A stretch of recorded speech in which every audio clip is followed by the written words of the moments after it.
Iko chini? Hapana, lazima iwe wa control their own market. Ni mambo ya KCC. Na wale wanatugula ni wetu tena. Sio kina Weta, kina Orengo, tunawajua nyinyi.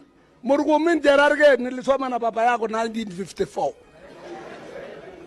Nyinyi siku zinahesabika. Kunyongwa eri kukufa kuliko kuishi Kenya. Mnasikia? Eri kukufa kuliko kuishi Kenya. Eri kipo kabisa. Watoto wanaenda cheza na sisi na mnakani. Weta na Orengo na Moi. Nyinyi ni senior. Inji hawezi endeshwa namna hii hata nyumba yako. Thank you for earning 1 million plus. Sisi wakulima hapa, watoto wetu hawaendi shule. Yours, I know they are in Australia. They are in United States of America. Wakulima hawa wanashuku nyinyi kwamba nyinyi ndio kateli wakubwa.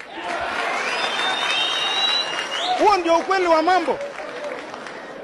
Huyu mnyama anaitwa kateli ni nani ambaye nyinyi hamwezi kumtaja? Ukifika huko ati kuna kateli anakula serikali. Ukifika huko kuna kateli anayekula cereal. Kwani huyu kateli ni mbwa mwitu?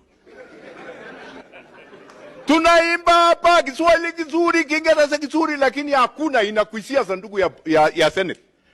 Recommend, wewe unajua kuzungumza sana, zungumza mahindi leo.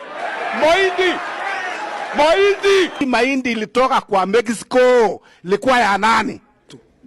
Mumekuja hapa kututanganya. Mumekuja hapa kutuweka sisi merry-go-round. Maneno ya 2022 watu yetu nakupa hapa ribarol kama mzike. Sisi tuko na tabu ya kutosha. Hii watu mnapoona namna hii tuna tabu.